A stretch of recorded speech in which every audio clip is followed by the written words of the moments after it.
Hi ವೀಕ್ಷಕರೇ, ಇವತ್ತೊಂದು super ಡೂಪರಾದ recipe tandoori chicken. ತುಂಬ ಚೆನ್ನಾಗಿ ಬಂದಿದೆ. ಸೊ ನೀವು ಕೂಡ ಮನೆಯಲ್ಲಿ ಟ್ರೈ ಮಾಡಿ. ಹೇಗೆ ಮಾಡೋದಂತ ವಿಡಿಯೋ ಎಲ್ಲೂ ಸ್ಕಿಪ್ ಮಾಡದೆ ಕಂಪ್ಲೀಟಾಗಿ ನೋಡಿ. ನೋಡುವಾಗಲೇ ಎಷ್ಟು ಸಖತ್ತಾಗಿ ಬಂದಿದೆ ಅಂತ ಅನ್ನಿಸ್ತದೆ ಅಲ್ಲ. ಓಕೆ, ಹಾಗೆಯೇ ಕಂಪ್ಲೀಟಾಗಿ ನೋಡಿ ಟ್ರೈ ಮಾಡಿ ನನಗೆ ಕಾಮೆಂಟ್ ಮಾಡಿ ತಿಳಿಸಿ. ಬನ್ನಿ ಹೇಗೆ ಮಾಡೋದಂತ ನೋಡುವ. ಫಸ್ಟ್ ಚಿಕನನ್ನು ಈ ಥರ ಅದರ ಮೇಲೆ ಸ್ವಲ್ಪ ಗೆರೆ ಟೈಪ್ ಕಟ್ ಮಾಡಿ ಹಾಕ್ಕೊಳ್ಳಿ. ಯಾಕಂದರೆ ಅದು ದೊಡ್ಡ ಪೀಸ್ ಆಗಿರೋದ್ರಿಂದ ಒಳಗಡೆ ಉಪ್ಪು ಹುಳಿ ಎಲ್ಲ ಎಳ್ಕೊಳ್ಳಿಲ್ಲ ಆದರೆ ನಮಗೆ ಅಷ್ಟು ಒಳ್ಳೆಯದಾಗೋದಿಲ್ಲ ಚಿಕನ್ನು.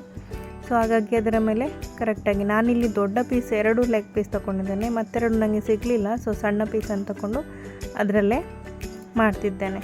ಸೊ ಮೊದಲಿಗೆ ಒಂದು ಬೌಲಿಗೆ ರೆಡ್ ಚಿಲ್ಲಿ ಪೌಡ್ರ್, ನಾನಿಲ್ಲಿ ಕ್ವಾಂಟಿಟಿ ಬರೆದಿಲ್ಲ, ನಿಮಗೆ ಎಷ್ಟು ಬೇಕಷ್ಟು ಹಾಕ್ಕೊಳ್ಳಿ ಅಂತ. ಗರಂ ಮಸಾಲ, ಕೊರಿಯಂಡರ್ ಪುಡಿ ಮತ್ತು ಸ್ವಲ್ಪ ಜೀರಿಗೆ ಪುಡಿ, ಮತ್ತು ನಾವು ಇಲ್ಲಿ ಕಾರ್ನ್ಫ್ಲವರನ್ನು ಯೂಸ್ ಮಾಡಬೇಕು. ಅದು ಕೋಟಿಂಗ್ ಕರೆಕ್ಟಾಗಿ ಬರಬೇಕಂತ ಕಾರ್ನ್ಫ್ಲವರ್ ಯೂಸ್ ಮಾಡಿದೆ 2 ಟೇಬಲ್ ಸ್ಪೂನು. ಅದಿಲ್ಲಿ ನಾನು ಮೊದಲೇ ಮೊಸರನ್ನು ಒಂದು ಒಳ್ಳೆ ಬಟ್ಟೆಗೆ ಹಾಕಿಬಿಟ್ಟು ಕಟ್ಟಿ ಇಟ್ಟಿದ್ದೆ. ಯಾಕಪ್ಪ ಅಂದರೆ ಅದರ ನೀರಿನ ಕಂಟೆಂಟ್ ಎಲ್ಲ ಹೋಗಲಿ ಅಂತ.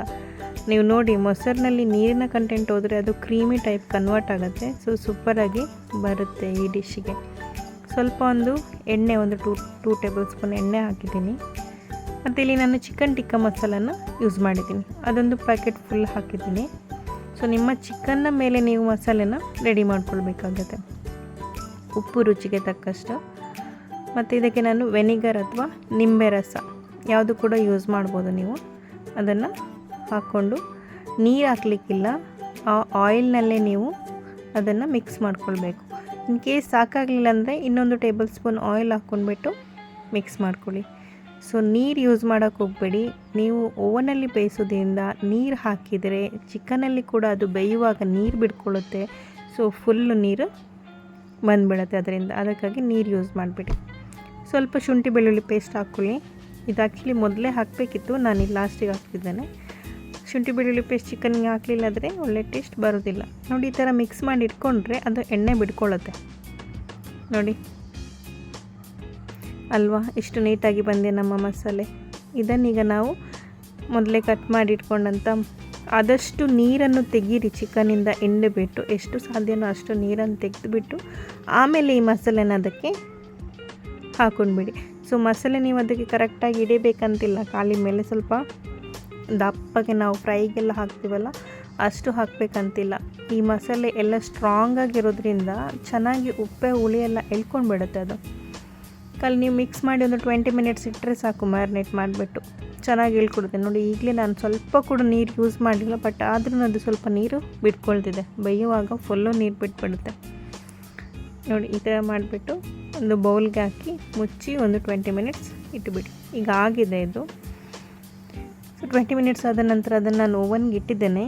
200 ಡಿಗ್ರಿ ಟೆಂಪ್ರೇಚರಲ್ಲಿ 15 to 20 ಮಿನಿಟ್ಸ್ ನೀವು ಬೇಯಿಸ್ಕೋಬೇಕಾಗತ್ತೆ. ಅದನ್ನು ತುಂಬ ಚೆನ್ನಾಗಿ ಬರುತ್ತೆ. ನೋಡಿ, ಕಾಣ್ತಾ ಇದೆಯಲ್ಲ, ಬೇಯ್ತಾ ಉಂಟದೀಗ. ನೋಡಿ ಎಷ್ಟು ಸೂಪರಾಗಿ ಬಂದಿದೆ ಅಂದರೆ ತುಂಬ ಸೂಪರಾಗಿ ಬಂದಿದೆ. ಟೇಸ್ಟ್ ಕೂಡ ಅಷ್ಟೇ ಚೆನ್ನಾಗಿದೆ ಮತ್ತು ಅದು ಮೇಲ್ಗಡೆ ಕ್ರಿಸ್ಪಿಯಾಗಿ ಒಳಗಡೆ ಜ್ಯೂಸಿಯಾಗಿ ತುಂಬ ಚೆನ್ನಾಗಿದೆ. ನೀವೊಂದ್ಸಲ ಟ್ರೈ ಮಾಡಿ, ನಿಮಗೆ ನಿಜವಾಗ್ಲೂ ಲೈಕ್ ಆಗುತ್ತೆ. ಅಷ್ಟು ಚೆನ್ನಾಗಾಗಿದೆ ನನ್ನ ರೆಸಿಪಿ. ವಿಡಿಯೋನ ವಾಚ್ ಮಾಡಿದ್ದಕ್ಕೆ ಥ್ಯಾಂಕ್ ಯು ಸೋ ಮಚ್.